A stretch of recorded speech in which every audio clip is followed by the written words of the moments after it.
Fala galera, tudo bem? Vamos para mais um podcast do Via de Saída hoje. Vai, pega algo gostoso para comer, light de preferência para não engordar, senta, fica confortável e vamos para mais um episódio.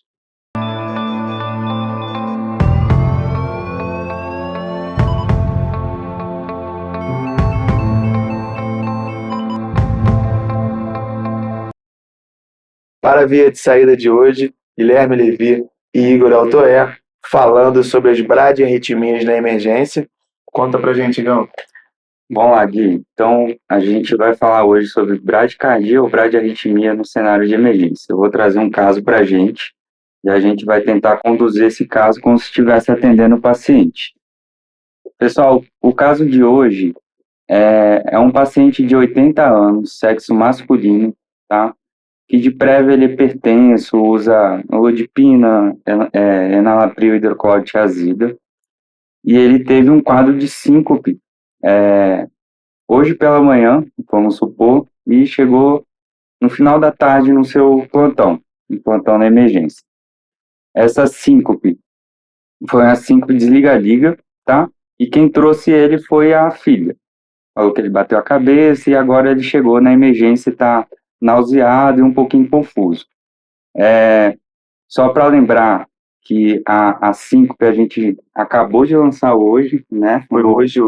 Um episódio de síncope, e vale a pena vocês conferirem para a gente não chegar a ficar entrando muito em detalhe aqui, porque a gente já destrinchou bastante síncope e acho que vale muito a pena vocês conferirem esse episódio. Mas uma simples liga-liga é uma síncope de alto risco até que se prove o contrário, tá? Então, esse paciente chegou na emergência, passou na triagem e a gente viu que ele está com uma frequência de 30. E chegando para a frequência de 30 na triagem, você vai ter um sinal de alarme, né, pela enfermagem. E aí, no mesmo momento que o paciente que não se move bem move, ele vai ganhar monitorização, oxigênio se precisar, acesso venoso e o eletro. Não dá para ter uma triagem em qualquer cenário sem o eletro. Você fez o eletro, te deu uma resposta? Exato, o eletro muitas vezes aí já mata o diagnóstico, né? Nesse caso específico, era um BAVT, bloqueio atrioventricular total.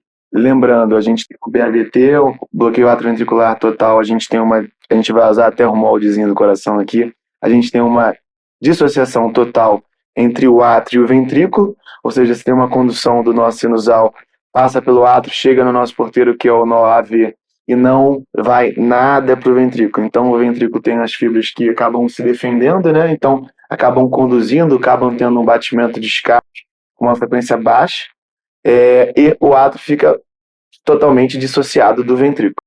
Então, a gente, aproveitando para falar do eletro, a gente vai ver um eletro com PPs regulares, RRs regulares, na maior parte das vezes, com uma frequência aí que vai variar entre 30, 40. E aí, o que a gente viu mais aí nesse paciente, Leon? Então, aí a primeira coisa que a gente fez, quando viu que ele tinha essa frequência de 30 na triagem, é importante, então, já se preocupar no eletro e monitorizar esse paciente, igual o Gui falou. Leva para a sala de emergência, monitorização, oxigênio se precisar, se tiver com saturação, garantir um acesso venoso. E esse eletro dele tinha um BAVT mesmo, tinha essa dissociação, com a frequência de escape, que é a frequência ventricular, que a gente fala, de 30, um TRS estreito também, tá? A gente vai pedir outros exames também, obviamente, mas acho que antes de sair pedindo os outros exames, o mais importante é o eletro, a gente tem que caracterizar aí se esse paciente está instável ou se ele está estável. Ter um BAVT, não necessariamente o paciente vai estar instável. Não é um cenário que você vai pensar em já correr para passar marca-passo, não quer dizer que seja isso, entendeu? Então, a gente tem que pensar nos cenários de instabilidade. Instabilidade, lembrando também do nosso podcast, do primeiro episódio de taquiarritmia, a gente falou desses critérios também de instabilidade. A gente vai ver se tem algum... Aí é mais pensar na fisiopatologia mesmo. SLS, né? Exato. É o protocolo de SLS. Você vai ver se tem dispneia, que seria o sinal de congestão, exatamente pela bradicardia, hipotensão severa, diminuição do nível de consciência, e dor torácica. Exato. Se você tiver dor torácica também é um fator, né? Que você pode ter, por exemplo, a gente vai ver vários infartos de parede inferior, por exemplo, com um BAVT. Então, se contempla um ou outro, mas a gente fez olhar com um tinha infarto, a gente estava com BAVT. Exato. Então, você vai ver os sinais de instabilidade. Se tiver estável, o paciente não tem instabilidade, é um cenário muito mais confortável para você conduzir. E aí pode depender também de hospital para hospital, como que você vai fazer. Hospitais grandes, por exemplo, em qual que a gente faz a fellow, tem um serviço muito grande de implante de marca-passo definitivo, o grupo cirúrgico é muito grande, então tem bastante BAVT estável no pronto-socorro, então é um cenário que a gente consegue segurar até programar direitinho esse marca-passo definitivo com calma. Porque, querendo ou não, passar um marca-passo, às vezes transvenoso ou alguma outra coisa assim na emergência, tem seus riscos também, tá? Agora, se for um cenário de instabilidade, aí a gente, seguindo, por exemplo, o ACLS... Vou aproveitar para tirar uma dúvida.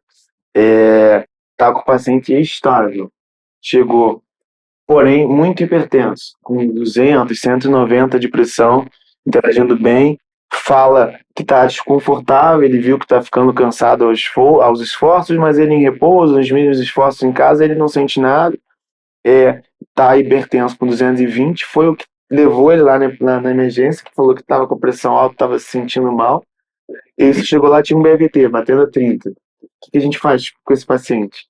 Porque, pensando que ele está estável, né, ele é um cenário que a gente vai ver até bastante. Exato, é um cenário que acontece muito, né? Muitas vezes o paciente vai pela hipertensão, igual você falou, aí você vai monitorizar, ver a frequência está lá, frequência de 30. Mas é meio que compensatório, né, Guinha? Um paciente que está com a frequência baixa, a gente vai lembrar que a frequência, ela baixa, o paciente tem que compensar com aumento de pressão para aumentar esse débito cardíaco. Então, não abaixem a pressão você dele. não vai buscar tentar abaixar essa pressão do paciente, que é meio que um mecanismo compensatório dele, entendeu? E aí, para a gente tentar aproveitar o cenário estável, lembrando, como o Igor falou, botar marca-passo em paciente estável, você vai não necessariamente melhorar o prognóstico dele, exatamente porque ele está num hospital que em dias vai ter o marca-passo definitivo, e você expõe ele a um risco de infecção, um risco de perfuração num próprio acesso, os riscos vasculares da punção, entre outros, todos os cuidados, né?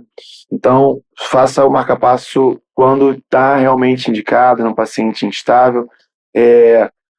Você, no seu serviço, pode até ter um padrão de, abre aspas, sensibilidade um pouquinho mais abrangente.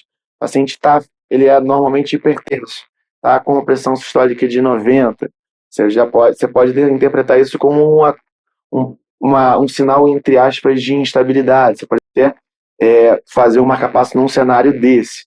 Mas um paciente realmente estável, orientado, cooperativo, sem sinal de má perfusão, pensando nos sinais básicos aí de perfusão capilar, tempo de enchimento, coisas que você faz à beira-leito, diurese, ml hora, que são coisas que qualquer serviço consegue fazer, mesmo usando fralda, mesmo fazendo xixi no patinho, e com CVD seria também bom, né? Então, você faz essa avaliação um pouquinho mais tranquila para você tentar não indicar. Apesar de muita gente que eu via residente estar nervoso para botar um marca-passo, nunca ouviu. Todo mundo quer passar, né? Vizinho está, deixa eu passar na vitrola. Não tenta convencer o assistente. Quer vender o marca-passo, quase, né? Assim, de forma homérica, dá para dar uma melhorada na sensibilidade. O paciente está no limite inferior de pressão, frequência perto de 30, 35, você pode, sim, faz sentido em alguns casos você fazer um marca-passo pensando que ele está estável ainda, mas num paciente que está unanimemente estável, não faz. Exato. Tem alguns casos, por exemplo, um FA de baixa resposta, você está vendo ali na sua cara que o paciente está fazendo a frequência muito baixa, mesmo estável, às vezes vale a pena você considerar passar um marca-passo. Então, tem casos e casos, tá? Mas, vamos supor no cenário de instabilidade, e a gente está falando aqui em um cenário que a bradicardia está levando a todo esse quadro. É óbvio, mas é bom sempre lembrar também que tem casos, a gente falou isso no episódio de taquiarritmia, que a bradicardia ela está junto ali, mas ela não é a causa de tudo. Vamos supor que a gente tem um paciente, um idoso com ascépse de foco pulmonar, piorando clinicamente a parte infecciosa, começa a entrar uma insuficiência respiratória, começa a bradicardizar. Você não vai pensar em passar um marca-passo nesse paciente, não é esse o caso, Tem um entendeu? outro problema metabólico O que ele precisa aí é extubação, antibiótico, protocolo de sepse e tudo mais. Mas focando na parte que a bradicardia é a responsável pela instabilidade, a gente já falou todos os critérios aqui. Se a gente for pelo ACLS, ele meio que engloba tudo ali em você tentar fazer alguns tipos de medicações, algumas drogas vasoativas ou passar o marca-passo, que pode ser o marca-passo provisório, pode ser transcutâneo ou transvenoso. Ele bota, o ACLS é mais um guia amplo, então não dá para individualizar acaba muito. botando vários cenários. Assim, tem lugar que não tem marca-passo, você acaba usando mais remédio. Em lugar que tem mais recurso, você acaba indo direto para o marca-passo transcutâneo. Exato. Te dá mais suporte, né? E aí sempre tem a questão da atropina e de droga vasoativa. A recomendação é dopamina e adrenalina por livro. Mas aí vamos fazer por cenário. A gente tem um paciente instável, aí esse aí que está francamente instável, com a pressão de 80 de sistólica, esse mesmo idoso que você tinha comentado. Certo, nosso caso aqui. Nosso caso, 80 de sistólica, frequência de 30, BAVT. E está instável. Está interagindo direitinho, mas com perfusão lentificada e algo de dispníco. Né? Ótimo. A gente viu na eletro que é um BAVT. Então, o que vocês têm que ter em mente, que a gente tem que lembrar, a atropina, vamos tentar lembrar primeiro da parte fisiológica do coração. A gente já comentou no primeiro episódio, o coração ele tem a inervação simpática e parasimpática. A parte parasimpática da inervação vagal, feita através da acetilcolina, o que ela vai fazer no coração? Ela faz a parte cronotrópica, ou seja, a regulação da frequência cardíaca, aumentar e diminuir a frequência cardíaca. O vago ele diminui, ele é um cronotrópico negativo. E tem outro mecanismo que às vezes a gente esquece também, que é o dromotropismo, é até difícil de falar, que é a velocidade de condução pelo nó atrioventricular, que também pode ter interferência da acetilcolina. A acetilcolina, ela diminui a velocidade de condução. Então, você pensar na atropina, a atropina ela é um anticolinérgico, ela faz a ação contrária da acetilcolina. Então, nos casos de bradicardia, ela teoricamente vai aumentar a frequência cardíaca e vai aumentar a velocidade de condução pelo nó atrioventricular. Só que ela faz isso aonde vai ter receptor para acetilcolina, para ela antagonizar. Quando a gente tem um caso de um BAVT, que é uma doença do fascículo, do ramo, uma doença do nó atrioventricular para baixo, ou seja, infra-RIS, para baixo do RIS, ali não vai ter como a atropina atuar, porque ali é uma doença estrutural. Eu acabo dando o exemplo da zona segura ali do nó AV para baixo. Acaba que a parte atrial ali, quando a gente vai explicar, é legal, por exemplo, para o residente explicar o átrio como um lugar que ele recebe estímulos externos, então recebe o vago, recebe acetilcolina, recebe tudo, né? E no AV barra RIS para baixo é um lugar que é, na teoria, muito seguro. Então ali é o lugar que não pode dar problema.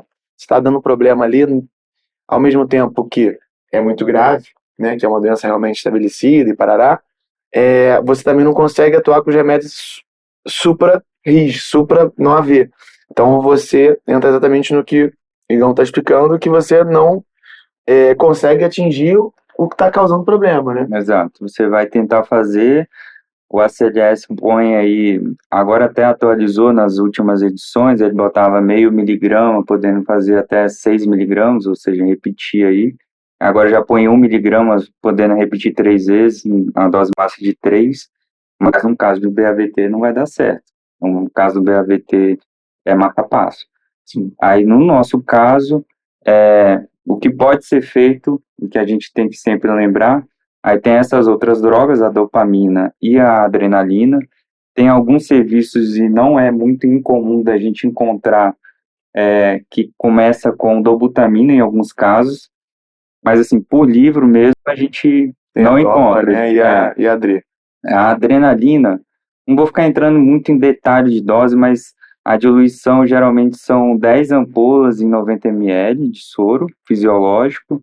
A SLS, se não me engano, é 2 microgramas minuto a 10, mas não é por peso, tá? E a dopamina a ampola, acho que são 5 microgramas. Isso. É 5 a 20 microgramas quilo minuto. Essa sim é por peso. Mas você está num cenário normalmente que não tem acesso ao marca-passo, né? Ou não que não tenha acesso, mas tem um limite de recurso pequeno. Então, às vezes, você tem um marca-passo na casa e chega um paciente no limite, em cima do muro, né? Não é aquele paciente francamente instável, mas ele tem indicação de abordagem. Aí você usa a DOPA. Isso. Você aborda, faz a parte medicamentosa para poder agir antes e ver se você consegue ter um tempinho para levar para o cirúrgico, né? Exato. Atropina. Tudo isso, galera, são em protocolos. Quando você fala de SLS, se você é interno, residente, tá no começo, usa o protocolo. O protocolo não está lá não está lá por um motivo. Então a ideia é evitar erros. Então siga o protocolo tranquilo, siga bem. Mas quando você vai discutir com o seu assistente, com o staff, com alguém mais experiente, você vai acabar que essa pessoa viu vários cenários e aí depois de muitos anos ele consegue pegar esse protocolo e dar uma desviadinha para um lado, dar uma desviadinha para o outro, ter experiência própria. E aí que a gente dá grande valor aos nossos chefes e tudo mais, porque é o que valoriza todo esse trajeto, né? Os detalhes da prática. Mas aí, por exemplo, quando você fala de atropina no BAVT não vai dar certo. Vai ter cenários que vale a pena, né? E gera uma discussão muito grande. Você fez DOPA, fez em alguns cenários do Buta, se você não tiver, enfim, a gente faz para ter um melhor benefício. Não tem, ou você está num serviço que tem um marca-passo direto. Dá um bisu pra galera sobre o marca-passo transcutâneo aí do início de plantão. Que eles não fazem, certeza. É importantíssimo você chegar no seu plantão, se for plantão de emergência, principalmente, isso nem se fala, você tem que checar o que você tem no seu plantão. Você vai trabalhar na emergência, você vai ter que ver o cardiodesfibrilador, vai ter que ver monitor, vai ter que ver tudo. A parte de intubação de via aérea difícil, isso é praxe. Mas muita gente esquece do marca-passo transcutâneo. Todo desfibrilador, monitor, onde a gente consegue fazer essas coisas, tem a função de marca-passo. A maioria é para ter, pelo menos, né? Geralmente é o outro lado do carrinho. Você bota para desfibrilar para a direita, para a esquerda, dentro do marca-passo. Vai ter lá a função de marca-passo. Mas não é só ter a função de marca-passo, você tem que ter a pá adesiva do marca-passo. E essa pá, muitas vezes a gente vê que tem alguns lugares que falta. Falta porque é caro, a gente acha que não é, mas é caro essa pá. Então, às vezes usou... um bom dinheiro. Tem lugar que utiliza pá. Exato. Você vai ver, tá usando para outra coisa, tá, não sei, às vezes tá de backup, por exemplo, o paciente teve um infarto de parede inferior, fez um BAV avançado transitório, e às vezes tem que ficar com a pá de backup só para garantir. E era a única pá que você tinha no seu plantão, então você não tem mais. Mas você checou, tem a pá adesiva do transcutâneo, e agora você vai ter que botar esse transcutâneo no seu paciente. Então, antes de falar do transvenoso, o Gui vai explicar direitinho, o transcutâneo, geralmente a gente põe uma pá no ápex do coração e a outra geralmente do outro lado, um pouco mais em cima, na parte infraclavicular direita. Tem a posição também antero-posterior, que é uma opção, no ápex do coração, se põe a parte posterior na mesma altura. Essa é uma técnica legal para quem é obeso, tem um tórax muito grandão, aí você bota assim que o próprio peso da pessoa dá uma segurada na pá e ajuda a estimular um pouquinho. Exato. Botou a pá, conseguiu colocar a pá direitinho, lembrar que o transcutâneo ele vai gerar uma corrente elétrica que vai passar pelo tórax do paciente e é uma corrente grande, né? Então vai dar o quê? Então, vai estimular o paciente, vai dar choque, ele vai ficar desconfortável. Então, você não pode passar um transcutâneo e você ter uma certa analgesia ali, Isso. tranquilo, para o paciente não sentir Então, dor. dói, galera. Dói. Dói, o paciente vai ficar muito chateado com você para você não falar outra coisa. Se você ligar sem avisar o paciente, explica para o paciente. Se não avisar, você vai ter que desligar o marca-pá, porque ele não vai querer. Não vai dar certo. O paciente vai tomar um choque, o literalmente. paciente vai pedir Até- para outro médico ir lá, não vai gostar. Vai receber uma ouvidoria. Não, poderia dar problema. E aí, Tá, o que eu gosto de fazer de sedação e analgesia para ele?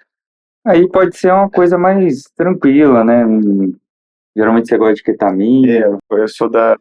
É. Eu adoro a ketamina para esses pacientes. Eu acho que é uma boa. Mas ele mantém perfusão, né? Então ele é menos hipotensor, dá uma dissociada. São alguns trials, né? Que acabam sendo avaliados ali na anestesia. O trial COBE para intubação, para abordagem da ketamina nesse cenário, que eu acho que é mais fácil de transitar do COBE para o cenário de emergência. E tem as abordagens, por exemplo, do protocolo ERAX, do pós-operatório de cardíaca, de sedanalgesia, que você bota a ketamina também em dose baixa, dá uma dissociada, o paciente continua orientado e você consegue usar, enfim, ter os benefícios de uma analgesia e uma sedação sem ter queda da hemodinâmica, né? Boa. Isso aí. E então a gente fez. Mas dá para fazer de várias formas, né? Exato. Eu não vendendo não tem da ketamina porque é um viés de uso mesmo, de seleção. Mas tem vários cenários que não tem, né? Tem gente que vai usar etomidato, vai ter gente que vai dar dose baixa de benzo, mas lembre que são hipotensores. Então, assim, sempre tenha um cenário preparado para dar um problema. Então, saiba que pode ter que ligar uma nora, no caso, nora não vai entrar no caso, né? Mas aumentar a dose da sua amina vasoativa, da DOPA, exatamente porque você interfere na hemodinâmica do paciente. Eu acho que essa aí é mais uma parte prática mesmo, vai de cada um, a familiaridade com o que usa no dia a dia. Não tem algo concreto que você tem que usar assim, pode variar. Então a gente fez a sedação, ele está sem dor e vamos começar a estimular. O marca-passo transcutâneo, igual a gente falou, ele geralmente fica com uma energia muito alta, porque é uma região grande que tem que passar para fazer a estimulação, tá? Mas a primeira coisa que a gente vai programar geralmente é a frequência cardíaca. Aí pode variar de 60 a 80, vai depender do caso que você está vendo. O paciente com BAVT, um escape muito baixo, aí você vai botar de 60 a 80, não tem problema. Ficando nessa faixa, geralmente você garante uma conduta adequada. Depois a gente vai ver a captura. Como que a captura de estimulação, o limiar, a gente vai... Vamos aproveitar e a gente fala da captura junto com... Quer falar junto do transvenoso? Ótimo. Por quê? Eu acabei falando do cenário de hipotensão, a gente também aborda ele de novo, que acaba um cenário que você tem estímulo, então você conseguiu capturar, você botou uma voltagem alta no transcutâneo, então você começou a capturar esse paciente, ele está com uma frequência ali setada, 60 a 80. Isso. Você está com essa analgesia, está num cenário estável para passar o transvenoso. A gente trouxe aqui o transvenoso, literalmente, só para dar uma palhinha, que acaba que é uma forma de para quem está ouvindo, de falar uma coisa interessante e às vezes ajudar na prática, aprender um pouquinho mais. Esse aqui é um transvenoso. Primeira coisa que a gente vai ter, segura essa ponta que tinha aqui, a gente tem aqui, nesse caso, um balãozinho na ponta que ajuda a guiar. Tinha um balão, fugiu um balão, mas essa é a história para um outro podcast. Tinha um balão. E aí a gente tem em corte, aqui da mesma forma que os swangans, por exemplo, a gente tem as medidas 10 centímetros, 20, 30, em cada marcação do marca-passo, até que chega um contemplando 50, que é o mais grossinho, e assim por diante. Lembrando, o que você vai fazer? No coração, obviamente, aqui normalmente 99% à esquerda, você vai ter um acesso chegando nele melhor, ou da subclave esquerda ou da jugular direita, para você poder ter um acesso com uma curva só para esse coração. E aí, galera, vem o primeiro estresse do residente, do interno, de quem está fazendo. Ó, segurou aqui, tá aqui. Você vai ver o tamanho. Eu sou longilíneo, eu que sou longilíneo vou ter aqui no máximo 40, 30, 40 de distância. Olha o tamanho disso aqui. Aí você vai ver lá na emergência, tá o residente empurrando aqui, ó, no 80. E não sabemos o que ele está tentando fazer, mas ele está nervoso. Então, calma, respira. Eu sei que você está sentado aí. Voltando, a gente tem os tamanhos. Sabendo os tamanhos, você vai para a punção. Asepsia, antisepsia, avisa o paciente o que você vai fazer, como toda punção, orienta a família, se a família estiver lá. Como se fosse um central normal que você passaria. Central, exatamente. E aí, faz com ultrassom de preferência, dê uma olhada na veia, escolheu a veia melhor, sempre olhe os dois sítios, apesar da subclave ser uma coisa que é muito... pessoas têm medo por causa do ultrassom, né? Mas dá uma olhadinha, às vezes tem uma subclave boa, faz a punção com segurança, passa o catéter. Lembrando, o paciente está sendo estimulado pelo transcutâneo, então ele está seguro. E aí, você vai pegar o acesso como se fosse central, passa a bainha, vai entrar com o marca-passo. Entrou com o marca-passo, você vai usar esses jacarezinhos aqui. Jacaré. Que aqui tem polos positivo e negativo. Esses dois normalmente vão no gerador, conectados, exatamente para estimular. Tem gente que vai passar com um gerador ligado no máximo lá, para ver onde encosta e estimula. Isso não é o correto. Você vai ligar aqui, tem duas opções. Ou você liga um jacarezinho aqui em cada um, que faz como se fosse um aterramento, liga um polo desse no monitor e um polo no gerador. Não liga o gerador, acaba que no gerador fica como se fosse um ter. Cada um explica de uma maneira. Essa é uma opção. E aí, você no monitor vai ver a onda P. A gente está coração à esquerda aqui, a gente vai ter um acesso na jugular, está entrando aqui. A gente tem uma despolarização atrial da direita para a esquerda, você vai ter uma onda P que você normalmente vê no seu eletro positivo, mas você vai ter, dessa vez, um eletrodo aqui. Então vai ser tipo intracavitário, por isso que é difícil de explicar. Você está vendo o eletro na ponta do catéter. E isso aqui que faz muita diferença. E aí você vai ver passando pela jugular, você está antes do átrio, aí você vai ver essa onda P mais negativo, mesmo ele em BAVT, vai estar dissociado, mas tem onda P lá, aquela IPP regular que a gente falou no início. P negativa, quando entra na cavidade atrial direita, pela cava superior, que aqui só tem a inferior, você vai ter uma chegada no átrio e você vai ver a onda P passando de negativa para positivo. Tá com o balão inflado, que eu comentei, chegando aqui no ventrículo. Quando você encosta, você tem uma corrente de lesão. É uma corrente de lesão que é maneira de falar para eles como? Conta para eles. Na verdade é um supra, né? É um supra de ST que... Você faz uma conexão em PD, você encosta numa derivação só que está ligada, podendo estar ligado também no eletro, se você quiser fazer uma ciência, exatamente que você vai ligar numa derivação só. Quando encosta, faz uma lesão subendocárdica por essa estimulação e faz um supro, que aí mostra que você está bem posicionado. Beleza. Você posicionou, tá direitinho, você pega os dois, conecta no gerador. Conectou no gerador. A gente tem lá sensibilidade, voltagem, um monte de coisa interessante. Como é que você organiza isso aí para os meninos? Então, essa parte às vezes dá uma confundida, né? Começar pelo limiar. Limiar não tem jeito, é mais fácil. Pelo menos se você não entender a sensibilidade, fica no linear, não mexe com a sensibilidade, não briga lá com a sensibilidade. O limiar, você vai olhar para o monitor e você vai ver a espícula, QRS. Espícula é uma linha reta, bem fininha, que vai cruzar a linha horizontal ali da monitorização.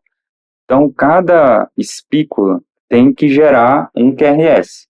E esse QRS que é gerado pelo marca-passo, pela espícula, é um QRS que ele é diferente do QRS do paciente, é um QRS largo. Então, a gente vai ver, você vai enfim, vai vendo a energia, vai aumentando a energia. Quando cada espícula gerar um QRS largo que está sendo gerado mesmo pelo marca-passo, você sabe que ali está sendo tudo estimulado.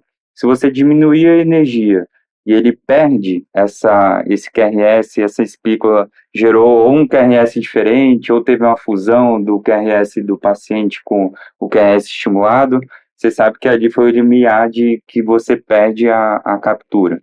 Então, geralmente, quando a gente vê o limiar, a gente deixa uma margem de segurança para cima, né? E tem a questão da sensibilidade. Não é. Aí na parte prática, foi lá, botou o limiar. Eu geralmente jogo frequência lá em 100, capturo 100, e aí eu vou diminuindo voltagem até perder. Perdeu em 1, aí eu não jogo em 3, não jogo em 4, eu jogo em 10. Eu não estresso, não vai que isso aqui não queima o ventrículo, tá, galera? Uma capacidade quando encosta ali não cria lesão, não vai fazer fibrose, não vai fazer uma lesão. Já escutei de tudo que você vai botar voltagem muito alta ali, você vai causar uma lesão e por aí vai, não é lenda. Não, Que agora isso não é hora de não é hora de se preocupar. Lembrando que a bateriazinha lá daquele negocinho ali, do gerador, dura 2 dias, 3 dias.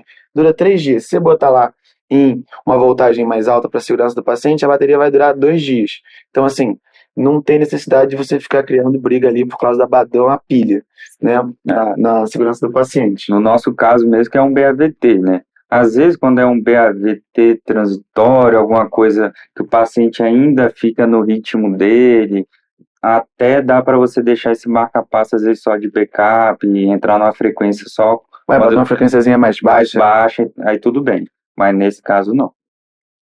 E aí a gente vai brigar com o famoso muro aqui, que sal o clímax do podcast de hoje. Estamos lá à beira-leito, vamos ajeitar a sensibilidade.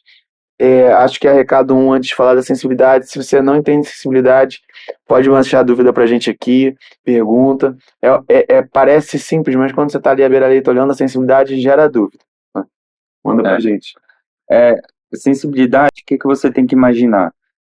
Que a gente sempre fala, o tal do muro. Fala o tal do muro, mas às vezes não entende. O muro, imagina que quanto mais alto o muro, mais difícil vai ser para o marca-passo enxergar alguma coisa. Então, esse enxergar é o quê? É o QRS do paciente. Então, é o ritmo do paciente. Se o muro está alto, o marca-passo não está muito sensível para ver o QRS do paciente. Então, a sensibilidade está lá embaixo. É meio que ao contrário, então por isso que confunde. Você vai sempre de cima. O muro está alto, você não vê ninguém lá do outro lado. Então, o marca-passo está pouco sensível, não consegue ver. E aí o marca-passo ele vai entrar. Ele não quer nem saber se o paciente está tendo o escape dele, se o paciente está no ritmo dele. Ele vai botar a frequência lá que ele está fazendo, tá? E o contrário, se você tem um muro baixo, você está conseguindo ver tudo, então você está vendo o QRS do paciente, você está vendo o que ele está fazendo, e a sensibilidade está muito alta porque o marca-passo está sensível, ele está vendo tudo, entendeu? Acho que isso talvez fique bom. Essa é a forma de abordar. E aí tem vários cenários, a gente está com BAVT, num paciente batendo a 30, aí você vai pensar em sensibilidade. Sensibilidade não é o essencial aqui agora, né? Não. Mas você pode deixar uma sensibilidade. E aí você pode deixar um muro moderado, você não vai ver, você não vai ver a onda P, por exemplo, mas aí o QRS dele, se você ver, você pode esperar um instante, vai ter o QRS, volta o batimento. Então você bota uma sensibilidade moderada, não vai ser a parte mais importante do ajuste desse marca-passo especificamente, mas aí é um tema para. Mas não é nem só o podcast, é podcast. Só se vai falar só de marca-passo, a gente vai comentar. Mas entra na questão que eu falei também da indicação do marca-passo. Paciente com um BAVT, às vezes sem escape, um escape muito baixo, você vai deixar lá a frequência, vai deixar alto, não vai ficar se preocupando, às vezes nem de ficar testando também esse limiar, porque sabe que o paciente tem uma frequência baixa, não adianta você ficar, porque a gente sabe que no plantão, você passou o marca-passo transvenoso, você tem que ficar de olho nesse marca-passo, né? Esse marca-passo tem que estar bem fixado, ele pode deslocar, e aí você ter perda de É importante ter o captura. raio-x para você ver onde está bem posicionado, saber um raio-x pelo menos uma vez ao dia e pela manhã, para você ter uma noção de estar bem Saber se posicionado. teve alguma complicação na passagem do marca-passo transvenoso. Lembrar aí, é uma complicação às vezes que dá muito medo no residente, o médico está começando, às vezes fazendo pouco procedimento. O tamponamento, por exemplo, a gente. Até menos, a gente vai falar do pneumotórax É, mesmo, da é, punção mesmo, enfim, a gente tem é, tudo isso, vai ser do início. Por isso que a gente fala para passar só quem tem que passar. Você vai ver, exato, com o tempo, todas as intercorrências vão passar na mão de vocês aí, se vocês continuarem trabalhando num setor com fluxo alto, com paciente grave, vai ver, né? é, Não tem jeito. exato. Isso acontece com quem passa. O tamponamento, por exemplo, é uma complicação que não é muito frequente, mas ela acontece. E se acontecer, não é para ficar achando que fez, enfim, pode Faz parte. acontecer, faz parte da. Infelizmente, faz parte. Vai de você aí no próximo momento. Óbvio, a gente vai tendo mais cuidado, vai perguntando, tentando entender o que errou, mas aí tem que continuar tentando aprender mais coisas. Tá. Mas aí o paciente está com uma capacidade bem posicionado, bem setado, voltagem, limiar, tudo certinho. Estamos quase fechando esse BAVT. Ele vai botar o procedimento, mas aí acabei que eu falei agora há pouco sobre a hipotensão. Se esse paciente fica hipotenso em vigência do marca-passo, está lá com 80 de frequência certinho e começa a ter hipotensão, você vai pensar nas outras comorbidades do paciente, nas outras alterações metabólicas dele. Ou seja, se ele tiver séptico, você vai abordar a sepse. Se ele tiver com distúrbio metabólico, você vai abordar o distúrbio metabólico. Se ele está com uma cetoacidose diabética, você vai fazer essas abordagens na cetoacidose diabética. E aí vai compensar. E aí, se você precisar de outros remédios, né, entrar outro tipo de droga vasoativa, aí é um outro cenário, tá? Porque você fica com medo do marca-passo e a hipotensão. O marca-passo está posicionado, a hipotensão você vai tratar como se você tivesse um paciente com marca-passo definitivo, vamos dizer assim. O ritmo está lá, a parte elétrica está ajustada, o resto é contigo. Exato. Só um detalhe que acho que a gente esqueceu de falar, a parte da, da perda da captura de estimulação, o limiar de estimulação, para você ter certeza da captura, além da captura elétrica, que é aquilo que eu falei do QRS, a espícula gerando QRS, geralmente a gente tem que checar a captura mecânica. O que é isso? Captura mecânica. Você vai ver que cada estímulo do marca-passo está gerando um pulso, que às vezes pode confundir, né? Na hora você passou, está tendo captura elétrica, mas se não estiver gerando pulso, não adianta. E geralmente a gente checa isso através do pulso femoral, tá? Lembrar que o pulso femoral, apesar de mais distante, por que a gente faz isso? Principalmente no transcutâneo. Se você for checar um pulso mais alto, pode ter interferência na hora da estimulação e você confundir. Geralmente a gente faz com pulso femoral, viu que quando deu estímulo está tendo a repercussão no pulso, teve captura mecânica também, junto com a captura elétrica, sucesso na passagem. E aí, lembrando, pulso tipo radial, a radial você tem que ter uma sistólica mais alta do que a femoral para você poder ter o pulso.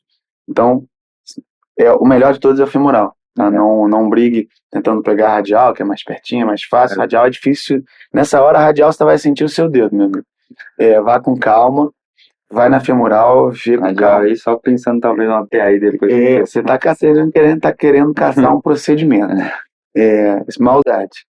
E aí, falamos de tudo do BAVT, vou complicar a vida do Igor no plantão dele. Ixi, Mesmo paciente com BAVT, chegou 80 anos, 80 de sistólica, de espineico, chegou lá, deitou, chegou com o residente chegou correndo e falou assim, Igor, chegou um paciente assim, 30 de frequência, tem marca-passo. Aí ele tinha o marca-passo dele lá. Já tá. Esse caso Aí aí todo mundo que está ouvindo a gente para e pensa, o que eu vou fazer? Se você quiser pausar agora e pensar o que você vai fazer para ver se bate, é bom, tá? Igão, o que a gente faz com esse paciente que tem marca-passo? Esse caso, ainda bem que eu peguei um caso desse hoje. Todo dia tem. Então, você não pegou tão desprevenido assim, eu vou conseguir te dar alguma resposta aí. primeiro que o paciente já tem um marca-passo. Se ele chega no pronto-socorro, na emergência, com a frequência de 30, alguma coisa está errada. O que você vai ter que pensar? Primeira coisa que talvez você deva pensar, a bateria desse marca-passo pode ter acabado. A bateria acabou, o paciente passava no ambulatório, estava para trocar, mas não deu tempo e parou, não tem mais estimulação, não está funcionando. Outra coisa é se tem algum problema no eletrodo. O eletrodo, no caso, deve ser um marca-passo AV, que foi o caso que eu peguei hoje, por exemplo. O eletrodo atrial ventricular pode estar com a fratura ou microfratura. AV, galera, é pensando em átrio e ventrículo, que é o duplo camaral, que é o que normalmente é passado em 90% dos pacientes, tá? Isso. Então pode ter uma microfratura desse eletrodo, uma fratura maior desse eletrodo, e aí você já vai pensando no que você vai ter que fazer para tentar descobrir. Óbvio, chegou num cenário instável, vai seguir tudo isso que a gente falou, tá? Não vai mudar. O paciente está instável, você vai pensar nas drogas, vai pensar no transvenoso, vai ter que conduzir. Mas pensando na investigação, o eletro, por exemplo, o caso que eu peguei hoje, tinha lá toda a perda de captura, o marca-passo não tava tendo captação nenhuma. Perda de captura total do átrio ventrículo. E vai fazer um raio-x.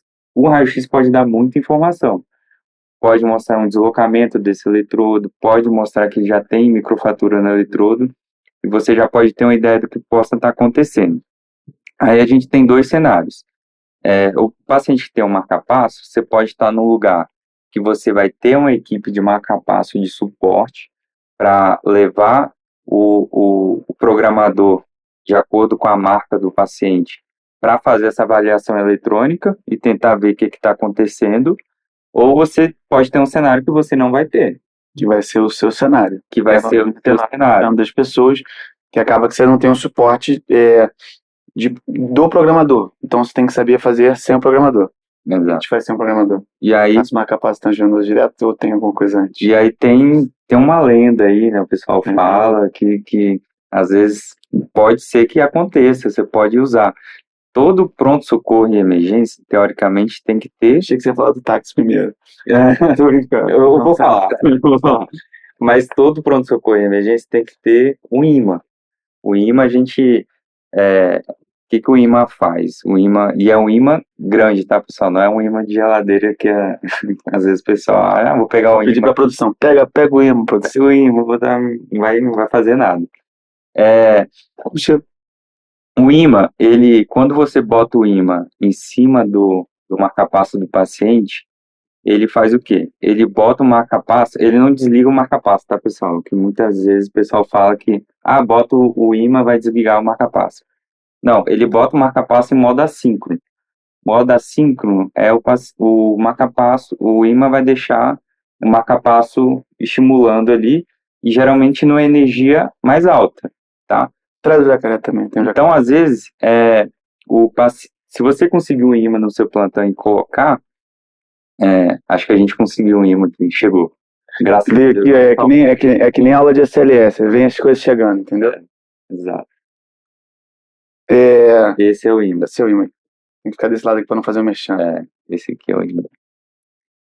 E esse aqui é o jacaré, aproveitando que você vai fazer a conexão, pontinha, liga a pontinha aqui para você poder fazer a conexão do seu programa. Ele bota o marca-passo em modo assíncrono, vai ficar com uma energia um pouco alta e você consegue, às vezes, só com isso, garantir que o paciente, às vezes, que chegou numa frequência de 30, tenha um pouco mais de estabilidade e aumente a frequência. O que a gente estava brincando no táxi... Porque acabou que pega imã, não sei o quê. Resumindo, você vai botar o imã, e aí fica no modo assíncrono, como o Igor explicou, e ele... Porque isso às vezes, para quem não acompanha, é difícil. Por quê? Você tem as voltagens que nem no marca-passo transvenoso. E aí você, normalmente, o marca-passo, ele é programado para a voltagem mínima que você tem. Então, vamos dizer lá, tipo no transvenoso, você vai estar numa voltagem de 1. E às vezes o paciente está precisando de uma voltagem de 10. E aí isso aqui te permite aumentar a voltagem. Você bota no modo e aí o modo deixa numa voltagem alta e aí você às vezes captura. Então assim, se tiver o imã, num cenário específico, se for uma coisa de fácil acesso e tudo mais, você pode colocar em cima do marca-passo e ver a resposta eletrônica, como o Igão explicou. Isso. Talvez ele aumente e consiga capturar, tá? Mas não é certeza que também vai resolver. Se for uma fratura muito grave do eletrodo, às vezes perdeu captura total e não vai conseguir.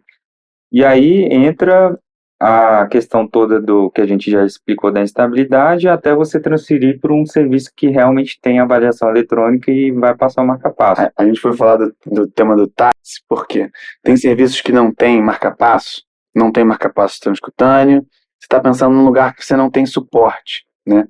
Não E aí, tem isso aqui. você sabe de como as coisas funcionam, então você está, por exemplo, na rua, se aconteceu com um paciente que tem marca-passo, tá? Você está na rua, num cenário que você viu que tem uma instabilidade. E aí tem a ideia do táxi, que conta para eles, que eles vão achar interessante. Pessoal, para quem eu não sabia também. O táxi, aquele letreiro que fica em cima do táxi, na verdade aquilo é um imã gigante, é um imã mesmo. Então, que o pessoal brinca, reza a lenda aí, que se chegar e não tiver imã no seu plantão, chegar esse marca-passo, chama o táxi. Chama o táxi que tem o imã do táxi. Entendeu? Pega se não tiver o letreiro nenhum, do táxi. tem o táxi. Mas isso aqui é um momento não especialista do podcast, é só para vocês entenderem. Agora a gente também tem cultura. Exato. Também Agora você sabe pode que tem esquecer imã o que no a gente táxi. falou, não conta pros amiguinhos, então só quem ouviu aqui vai saber. Exatamente. É só para vocês saberem que a gente também tem cultura geral. Sabe que o táxi tem um imã, e aí se você tiver num cenário à parte, num cenário literalmente sem suporte nenhum, fica essa alternativa. Mas você pode salvar seu paciente. Você pode salvar seu paciente. Chamando o táxi. É porque a gente não pode falar que é uma medida, mas é uma medida. Não vai Então, botar sem medidas. Isso nunca vai ter um livro, né? Nunca vai ter. Não, isso não tem no livro, são coisas do podcast. Mas vamos supor agora que a gente está em outro cenário, que foi o cenário que eu passei hoje. É um cenário que você tem um serviço de marca-passo, você tem todos os programadores de todas as marcas ali para fazer avaliação eletrônica, e aí você vai fazer essa avaliação eletrônica. A gente não vai entrar em detalhes, porque a avaliação eletrônica é a parte, a gente vai ter que falar de cada detalhe aqui, né? Mas a ideia principal é que você vai fazer. Pensando igual do marca-passo, você vai aumentar o marca-passo transvenoso, você vai tentar aumentar essa energia para ver se vai capturar, se o estímulo do marca-passo vai fazer a captura. Então, no meu caso, por exemplo, eu botei energia lá em cima e ele conseguiu capturar e parou de fazer essas frequências mais baixas. Mas, fazendo os testes de limiar e tudo direitinho, a gente vê, se for uma fratura, por exemplo, que pode ter uns limiares altos e isso indicar que realmente tem algum problema. E depois que você fez isso, você programa ou extração desses eletrodos, se for o caso, com implante de novo eletrodo, e se for problema da bateria, troca de bateria. Via de curiosidade, tem até um assistente, um professor nosso, fala extração de eletrodo é só para o último detalhe, né? Acaba que quando você extrai é uma coisa muito danosa, muito mórbida, então normalmente troca. Você pode até botar um eletrodo novo, achar aquele eletrodo lá e ganhar um eletrodo novo. Mas também não é um tema à parte, é um podcast à parte.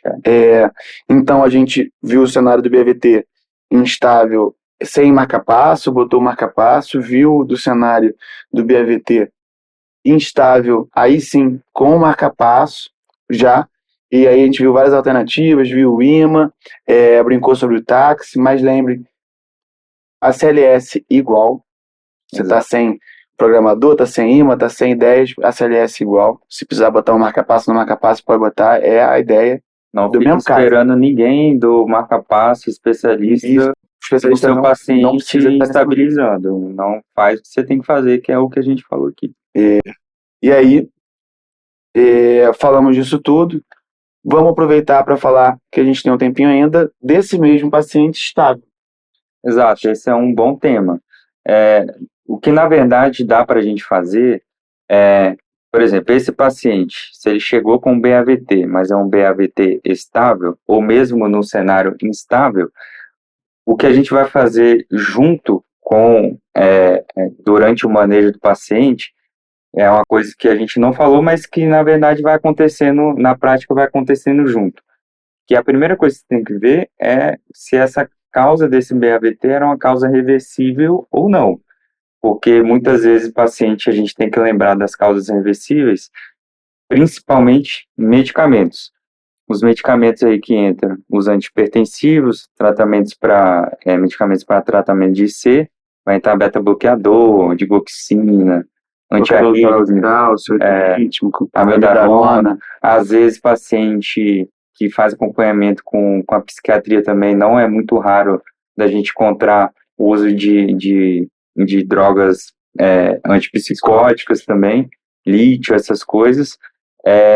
Distúrbios hidroeletrolíticos, você sempre vai ter que pensar, potássio principalmente, hipercalemia, lembrar que a hipercalemia avançada, naquela fase mais avançada, pode fazer um cenário de uma brade instável, tá?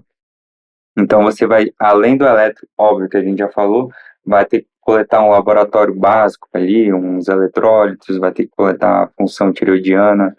Check-up entre aspas, completo, no sentido de avaliar a parte metabólica, avaliar BNP, vai fazer um screening total. Exato.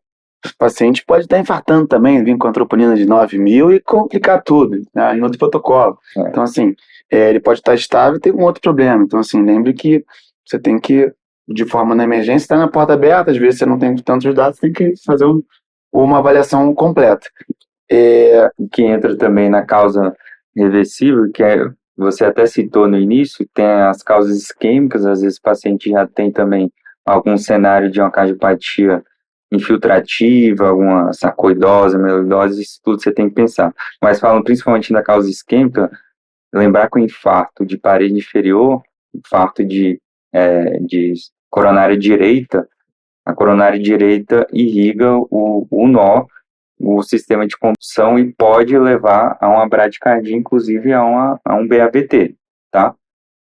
A gente pode mostrar ali. E isso, geralmente, isso aqui é tipo... lembrar que na parede do ventrículo esquerdo, a gente tem alguns mecanorreceptores que são sensíveis à isquemia, distensão do ventrículo esquerdo e algumas partículas químicas, vamos supor assim, tá? E se nesses 3 cenários você estimular esses mecanorreceptores, ele tem uma aferência lá para o núcleo do trato solitário, no tronco cerebral, que faz uma eferência pelo vago e leva a igual eu falei anteriormente, a um cronotropismo negativo, ou seja, ele diminui a frequência. É o tal do reflexo de Basel e Não consigo falar. Ele falou, aqui ó, 1 hora de podcast que tirou da cartola o reflexo basodiários. É um reflexo que ele, se você for pensar, ele é meio que fisiológico, ele já acontece porque já existe mecanismo para isso. Então, na maioria das vezes vai ser uma coisa fisiológica, mas na maioria das vezes vai resolver o problema do paciente, né? Exato, ele pode ser reversível, e tanto é que em antigamente, nas últimas diretrizes mais antigas, quando o paciente tinha um infarto, evoluía com BAVT, você tinha que esperar 14 dias para pensar em passar um marca-passo. Hoje, na última diretriz brasileira, inclusive do ano passado, eles já diminuíram esse tempo para 5 dias, tá? Mas acho que, pensando em causas, acho que era mais isso. E aí, no cenário estável, a gente vai pensar também com mais calma e pedir outros exames depois, né? Você vai tirar os remédios, não vai reconciliar tudo que vai fazer mais bradicardia nesse paciente. Tem um cenário que ele pode até corrigir, muito dificilmente, não pensando no BAVT, muito dificilmente ele vai fugir do marca-passo definitivo, mas aí ele vai ganhar tempo. Pensando em causa, a gente só pensa em não botar o definitivo em causas realmente reversíveis, específicas, mas tira as medicações, esse paciente vai conseguir melhorar toda a sua hemodinâmica a partir disso, e a gente vai continuando os próximos passos internado, e aí com mais calma. Pensando nesse BAVT nosso, falta alguma coisa para eles? Pensa em mais alguma coisa? Acho que implante do marca-passo definitivo e depois fazer esse acompanhamento. A gente abordou bem. E, por fim, que também podia ser lá no início, primeira frase, BAVT de forma alguma vai para casa. Pode estar o mais estável do mundo. ele interna, pelo menos para uma avaliação, mesmo num paciente de 15 anos, pensando num BAVT congênito, mas que nunca foi investigado, nunca foi avaliado, chegou na primeira vez, um menino de 15 anos, nunca foi no hospital, tem um BAVT. Primeiro você tem que entender aquilo ali. Não necessariamente, por exemplo, ele vai ganhar o marca-passo, mas ele pelo menos precisa entender, ter uma abordagem médica, aproveitar esse momento que ele nunca foi no médico para, entre aspas, capturá-lo e dar assistência para ele entender que ele tem um problema. Não necessariamente ele vai precisar abordar, pensando em uma doença congênita e tudo mais desse BAVT estável, mas é um momento que ele está em contato com o serviço de assistência e ele vai poder ter um suporte. Né? E é bom, igual a gente comentou no primeiro episódio de taquiarritmia, principalmente, vamos supor, um BAVT no paciente jovem, não é uma coisa muito comum. Então, se você estiver num cenário que você está se sentindo meio desconfortável, se está achando que não está se encaixando, ou mesmo no cenário de só um BAVT, você tem no seu hospital um arritmologista, tem uma equipe de suporte, peça avaliação antes desse paciente ir embora. Às vezes hoje em dia, está muito frequente e cada vez mais necessário também, por exemplo, o teste genético. Em algumas ocasiões a gente vai poder pensar nesse teste como forma de investigar.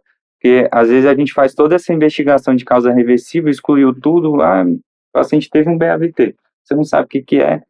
Essa avaliação do arritmologista durante a internação, a gente vai gostar, se for chamado. Pode ter certeza que não vai achar ruim. Porque acaba que é uma clínica que muitas das vezes não é aproveitada porque você acha que resolveu um problema. Às vezes o BAVT está te mostrando um outro problema.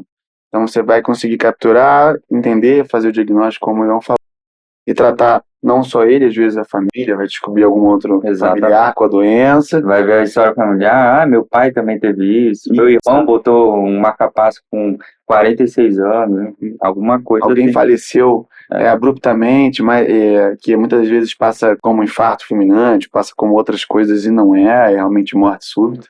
Então serve esse momento realmente para poder fazer esse diagnóstico. Acho que é isso, né, Gui? Hoje o podcast foi muito bom. Acabou sendo um podcast sobre BAVT na emergência, né? Conseguimos destrinchar, eu acho que quase tudo que a gente pode ter na nossa via de saída dentro de um BAVT. E gostaria de agradecer, Igão, mais um podcast. Estamos nessa. Achamos a via de saída de hoje. A via de saída de hoje. Espero que vocês tenham achado, tenham gostado. Quem gostou, curte, compartilha. Siga a gente, é importante clicar no sininho aí de inscrição, tanto no Spotify, quanto no Instagram, quanto no YouTube, tá? Que aí assim a gente vai conseguir ir para frente e continuar fazendo esse tipo de podcast que a gente gosta tanto, tá bom? Aquele abraço e até a quarta-feira que vem. Aquele abraço.